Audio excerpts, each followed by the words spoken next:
Two sisters. One fucked up family. We're back. Burn went through a hell of a lot, and I'm surprised that man stuck around for as long as he did. Because when I say he got his car smashed, he got his face smashed, the house got smashed up, God knows what else got smashed up. Poor guy. He got a big, what are those scales called? We're talking about scales that was holding 24 stoners. So I used to stand on these glass scales, and they was that solid and that strong. They didn't even break when I at 24 stone stood on them. And she got him, and she absolutely dashed him at his head. Poor bloke, man. She smashed his car up. She set the kitchen on fire. I remember they'd come in again from the pub one night, absolutely arguing back and forth. He must have catched eyes with a woman. He must have done something, because that's all that she used to kick off over, women. She was a narcissist in a relationship. She was not like, like normally it's the men that are the narcissist. She was a narcissist in all of her relationships. Like, she was never wrong. She'd never apologise. She'd treat him like absolute arse. I mean, some of them treated her like absolute arse as well, but I would if I was with her. But we were stood at the kitchen door. My mum was stood right next to us, a few feet away, and Bern was stood at the back doors. She just got these scales and went poof, and they just whacked him clean off the head, and it just gashed open. He had the biggest knot going for. There was blood all over him. It was absolute carnage. Obviously, we told you in the last series, Bernie's actually the boyfriend who she found her own knickers in his car and she smashed it up. Went on a night out. You was crying that night. You didn't want them to go out. They went on a night out and came back. Bern had a yellow t-shirt on. He looked like, what's he called? What's that guy called with the white bandana and the yellow t-shirt? I don't know. Anyways, they came back from a night out and Bern literally had a screwdriver sticking out of his head. That? The screwdriver was sticking out of his head. Heidi saw it. She didn't like all that violence. Like, she was screaming, crying, what's happened? My mum was like my birth mother.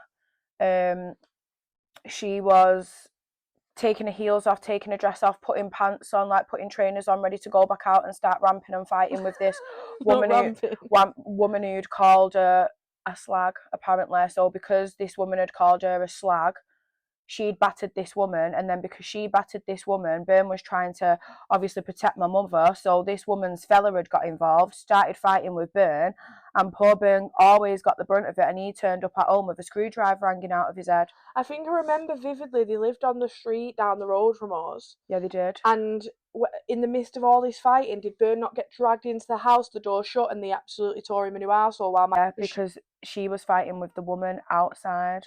And there was another man, I'm sure it wasn't just one man on Bern. Was it a brother or something? Yeah, it was the brother, because that was the same girl, we'll mention no names, that was the same girl that you had an argument with, that was their daughter, and I ended up having a fight with the daughter. Yeah, fucking hell. Coming at you. Family fights, eh? Honestly. Ding, ding, ding, round. No fat families out here, mate, just fight families. But in regards to Bern, there's not really anything bad I would want to say about him. Basically, my mum left Bern when I was in year 6, just about to go into year 7.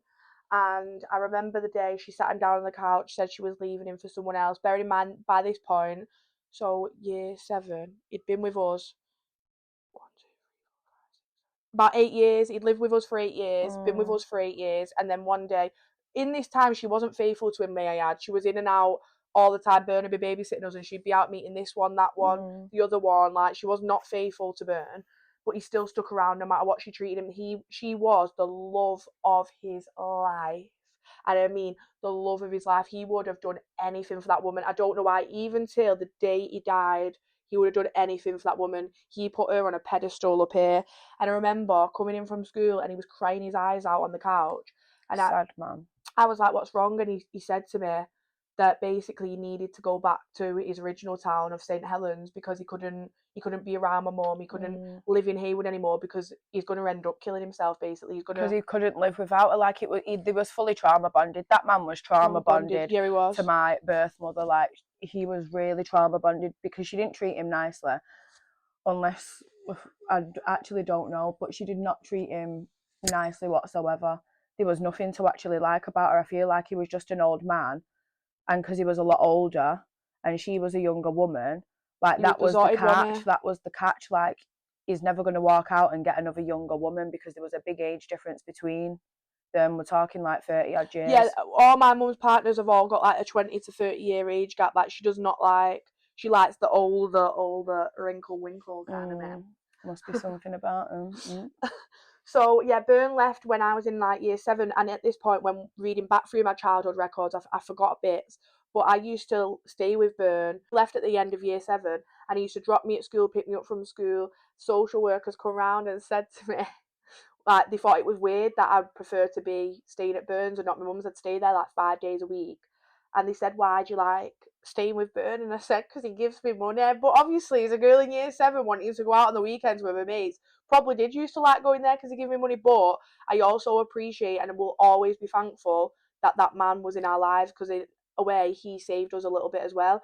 So any of my family members that are watching this and like to spin the narrative on Byrne that me and Shola was only ever interested in his money, that's not the case. As you say to us, you wasn't there, you don't know. I wasn't even, FYI, I wasn't even around him to cadge any money. I was still at home with my frigging mother suffering. I was still eating beans on toast for my dinners because I weren't really around like that. Heidi bonded with Byrne. Like he was my dad. Yeah, like he was you her remember dad. him coming into my life when I was 3, so in my head, Byrne was your dad. Byrne was my dad and always will be, always has been, and no one ever will ever take that away from me.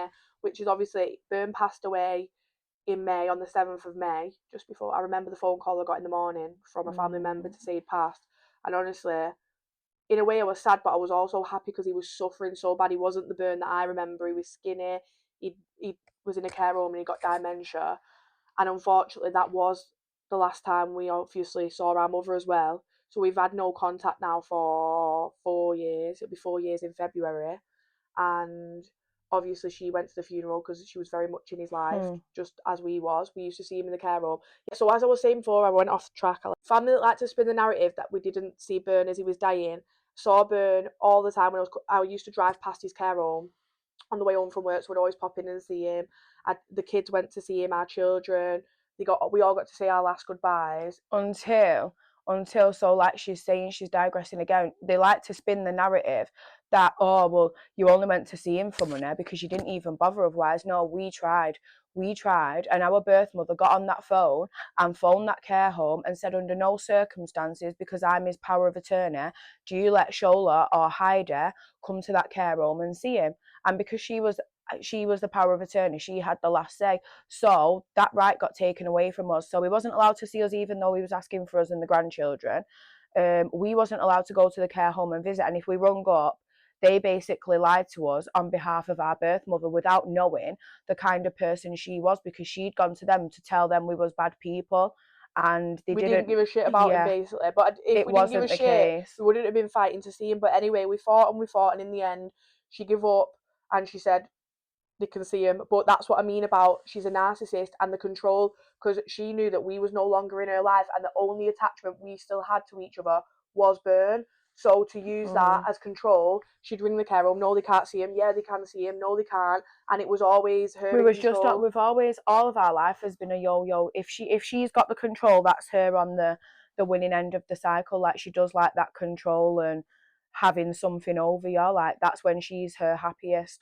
She'll spin the narrative that she's not, but that is when she's her happiest, when she's got the full control over you, and her say is the last say. So Byrne's funeral was a shambles. He died on the 7th of May, and then his funeral was on the 23rd of May.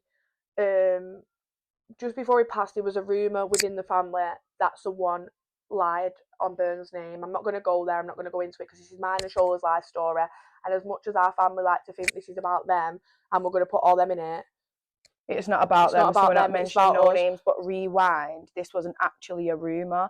This was somebody that I know of coming to tell me about somebody she knew of without realising the person in question was my stepdad. And the person who told me what they told me physically could have not known what my stepdad's name was. A family member lied on our stepdad's name. We found out the lie. The family member in question said they didn't say that, but they had to have said that because the person that told us a lie didn't know my stepdad by name, didn't know who he was, just explained him as a person. And she explained him as a person down to a T, where me and Shola had to turn around. Without knowing he was our stepdad. Yeah, and they didn't know it was our stepdad, was just saying, oh yeah, this person's come to me and said X, Y, and Z about this man that's dying in a care home of dementia. And we was like, you're talking about our stepdad. Got on the phone to our family, and as our family like to do, no, I didn't say that, no, I didn't say that. Selective memory, may I add. You actually did say that. 100% you did. Going back to this, me and Shola are only going to mention on here stuff that has affected us, that is to do with us. So all our family quaking in the boots about the deep dark secrets, stop quaking, because unless it's relevant to my... Unless you've hurt us with your actions, it ain't getting mentioned. Your actions are your actions, and your actions can all stay over there.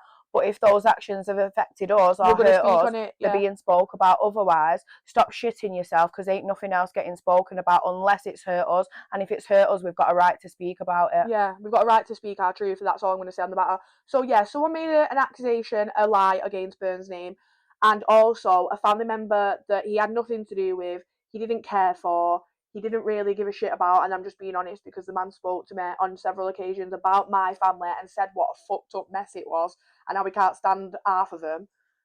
He said the said person who made up the lie, he'd already previously been sat with me and Heidi before we got dementia, saying he absolutely can't stand the ground she walks on. She's nothing but a compulsive liar. That was our stepdad's own words to us. He didn't like her, but unfortunately he got the dementia and all this narrative was spun about him, which again wasn't true. He didn't even like her to start with. It was a very, very serious lie that she made up. Allegation, very serious. Very serious. I'm not going to say what it was because obviously the said person has got children and family on here, and I don't want to put them through any more than they have to go through on the daily. So I'm going to keep it very swift. She made an allegation. We cleared the allegation. She also said she was in the will and was telling all the children that it was getting all this money out of our stepdad's will when she was not related to him by blood in any form, in any way. When she's not even getting a nickel. Not 1p, unfortunately. Not half a fucking shilling. So yeah, she said she was in the will. So me and Shola spent the last couple of months since Byrne passed away chasing solicitors, his will, his documents. Me and Shola were also not in the will, and we never wanted a penny. That wasn't the case. What I didn't want is someone who is a lovely man, cared for kids that he didn't have to care for, and stood by us all his life to pass away, and then for us to stand here and do nothing and let someone say that they're getting all the money and giving it to all the kids when he didn't even like them. I wasn't lying back and doing that. Now that's all cleared up, put to bed, we can move on, and me and Shola are about to continue telling our story. But yeah, Byrne's now passed away. Rest in peace. Honestly, God bless you, Byrne. We love you. I'll only ever be speaking highly of that man on here because yeah, he was basically a dad when he didn't have to be a dad. And then friend number 2, Andy fucking Pandy. Is it Andy Pandy? Yeah, she left Byrne for Andy Pandy, mate. See, I don't have a lot to say on Andy Pandy because I weren't really present. I was losing the plot at this point. You was the one that was around, and so I'm gonna let you explain this story and just sit back and enjoy. So details. Andy Pandy, one day she says to me and Shola, right, met this new man. We've got this new house. She takes me and Shola to our new house. Absolute box room glow that we had to share. Oh, it was me, because he had PTSD. I spilled all my bolognese all over his floor and started crying because I'd spilled it and thought I was going to get in trouble. I remember. She first started taking us round to his flat, introducing us that way. This is my new boy. I mean, I had no interest whatsoever because in my head I was thinking, no, I want Byrne back. I want Byrne back. He was all I ever knew. And anyway, we moved in this new house on this street where we had some amazing childhood memories, may I add. I used to, that's where we met Britt, that street, Langton Street. So we moved on a new street, Langton Street, and it was a 2-bedroom house, an absolute box room that all it could fit in was mine and Shola's bed. So, Andy Pandy, basically, she said to me, she had this, I was 11 at this point, she had this feeling that he was cheating on her, so she parked around the back of the gaff. She told me to run around the front of the gaff, run up the stairs, grab his phone and bring it back. So I was a kid. I did exactly what my mum told me to. Where was I when all this was going on? I don't know where you was. I probably played out somewhere or something. Losing your virginity. I fucking wait, mate. I didn't do that, mate. PTSD from that and all. That did not happen until I was about 18, 19, I can't wait mate. till we get there. I can't Absolutely not losing no virginity. I was an absolute cardboard box out here. So I grabbed his phone, I took it to my mother. She flips it open. It was one of them little flip ones. Flips it open, goes through his pictures and messages. And well, all she saw was bare guy on guy action with said Andy Panda. No! It's really answering guy! He had been putting his sausage in booty hole and then coming back home and putting it in her sandwich. Oh, so that was it. She was done with him. He was gone. She couldn't cope with it. She was that traumatic. She turned him gay. Honestly, she turned him gay. I think she even like went in on him a few times. She took his car, didn't she, and absolutely trashed it at McDonald's. Yeah. Oh yeah. She went round and she smacked into that pole, didn't she? And then blamed us for talking. It was nothing to do with us, mate. You just can't drive. Yeah, she smacked a pole at McDonald's drive-through and then turned round and was like, "Wait till you get home, you fucking idiots, because you was messing round in the back. I've crashed. I'm sorry. Are we controlling the car? Or are we just passengers in said car? Mate, that makes sense. We got blamed for fucking everything. I'm telling you now. Everything. Oh, I need a drink. Mouth dry.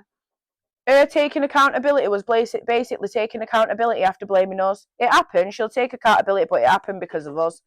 Everything happened because of us. We were such an inconvenience to her life. We actually was. She even rung social on said occasion saying she didn't want us anymore and they was coming to pick us up. Innit? We had to go to a youth group, mate, just to get out of the house. We was forced to go to a youth group. I know. Then we get on to number 3.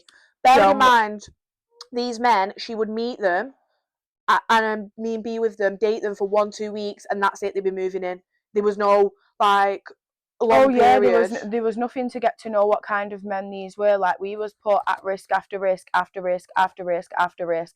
We didn't know what kind of men these was, which is coming in the following stories. The next guy was John with the parrot. John with the I've got a lot to say about John because I couldn't stand the ground he walked on. Yeah, Dusty guy. John was a proper control freak. He hated us. He liked you more than me. In fact, I'd say all of them like me more. Every single boyfriend liked you more than me. None of them got along with me and I didn't get along with them. That's why I don't really have a lot to say because everything that I have to say is really, really bad stuff. John with the parrot, got to know him again, took us round to his flat, introduced us. Same cycle, different man. I got to know him again. He got to know her and she was in bed all the time. He used to take us to like high school on the odd occasion. I remember this one time, he took me to school and he'd give me 50p to get the bus home, and this 50p I'd lost, or I thought I'd lost it. And his assumption was, you've not lost it, you've gone and bought chocolate from the shop, haven't you? I actually didn't buy chocolate. Okay, we get it. I was a fat kid, but I didn't shovel sweets and chocolate down my throat at any given opportunity. I was happily getting the bus home with me 50p. I just lost it. The reason we call him John with the parrot. Why do we call him John with the parrot? We call him John with the parrot because he had an African grey parrot. Very expensive parrots. Used to copy everything we were saying. Used to shout mum. Used to say the phone. Used to say Shola, Heidi. Used to copy everything. But she was warned on several occasions, don't spray no aerosols near the parrot. It's not good for him. You'll kill it. Well, she didn't listen. She used to spray aerosol at it when it was shouting, Mom, Mom. So it used to shout Mom. Anyways, one day she just went OTT. Abusive to all animals, really. Humans and animals. Honestly, just abusive. She was spraying him with this freshener. He was going, Mom, Mom, Mom, Mom, Mom, Mom, Mom. He won't shut up. She's giving it next thing. It's clung on. So the finger just goes. The parrot died. She's going, Alfie? Alfie with the bitch. Alfie was no longer. I said, no, you've killed John's parrot. He's gonna go sick. You've killed his stiff. It was giving rigor mortis. The parrot had gone into shock horror. But I feel like I remember putting it in its little cage and I was stroking its nose and it was going, yeah, like really gasping for breath. lungs was filled with toxins. John was at work. So when John gets in from work, he's a grown-ass man crying over a parrot. My So- parrot Alfie's gone, we're going to have to put him in a box and cremate him and take him to the park. So anyway, we get this shoebox. I've never known anything like it. We get this shoebox. We had a whole funeral for Alfie. We put Alfie inside. He was an African grey. We put Alfie inside. We carry him up to this, like, it's like this woodland area close by where we live. Get a spade and that. We dig a hole. How was I a part of that? That's shocking. That was embarrassing. Parrot funeral. I don't think John still doesn't know him unless he finds us somehow and he knows exactly what we're talking about. Till this day, that my mum was the one. Oh yeah, we just said that. It just said that he fell back. We had a back. Do you know what I mean? We did tell some fibs for a back then. Like I say, we was, what's the word called? We was. It's like a trauma bond, innit? Yeah. Because every time, like, she'd do really nasty stuff, shout and scream at us, and then we'd go away crying, and then she'd come, like, a few hours later crying, hugging us, saying how sorry she was. And just for that hug, we'd feel bad. We'd feel bad, but we'd feel good that we'd got the hug, like, because we never got hugs and stuff off our mum unless, obviously, she'd done something really bad and she wanted to say sorry. But it was a case of doing something bad, saying sorry, doing something bad, saying sorry, doing something bad, saying sorry. She was never sorry. The sorries was just there to make us feel better about what we'd been through. She was still going to always do it again. Yeah, 100%. So, yeah, be all and end all. John with a parrot. It's called John with a parrot because he had a parrot, got killed, we buried it. And then, yeah, he left. On to the next. Who are we up to now? Oh, yeah, Contestant number 4. Number 4, guys, is up. Klondike. We used to call him Klon, but his actual name is Klondike. What a name.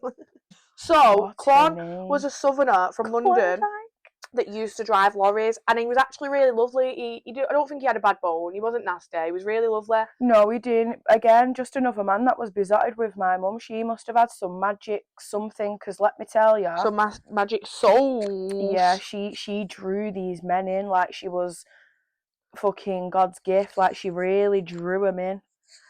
Can I just mention as well, do you know one thing we've never mentioned out of all this, and it is actually a really dusty, crusty thing to mention, but I've got PTSD from it, and if I hear it, I really don't like it. All the way through being children, at bedtimes, we comfortably from her side, heard her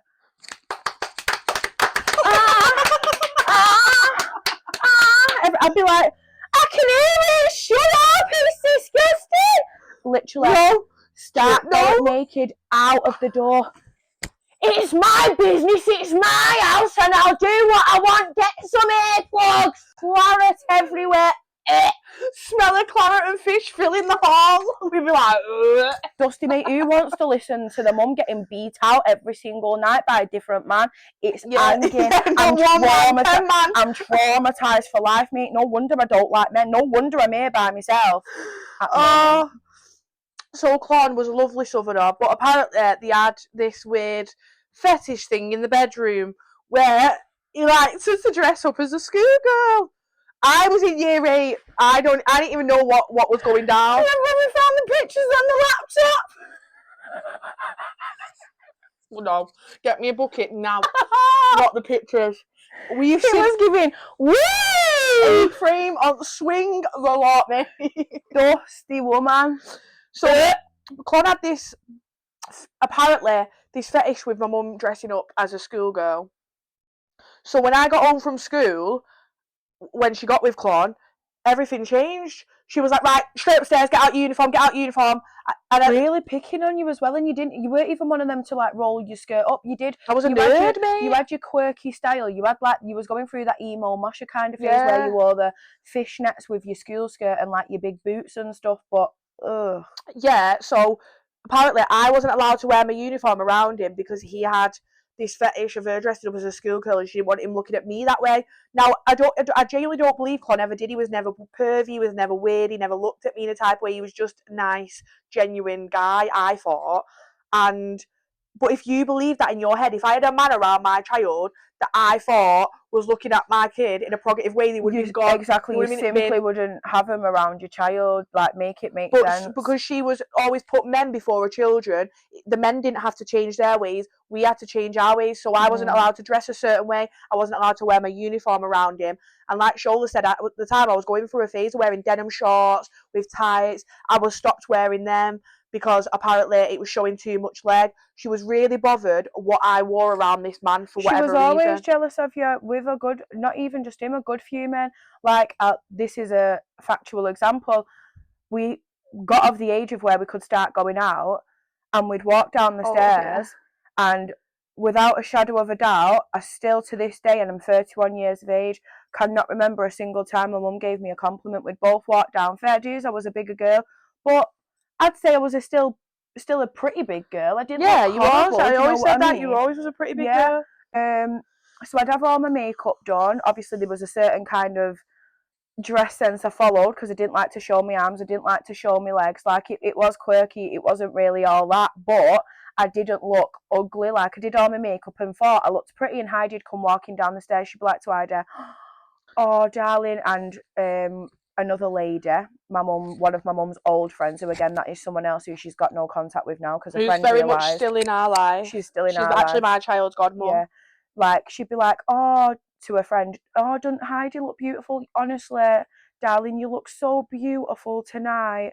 Like, and I'd just be walking down, walking down the stairs after Heidi with my heels on, my little dress on with my leggings because I didn't like my legs, and my little black cardigan because I didn't like my arms, and she'd look at me and she'd be like, I'd be thinking, oh, she's going to say, "Oh, yeah, and show you look beautiful too." She'd be like, "Right, girls, we'll have a good night." Like, I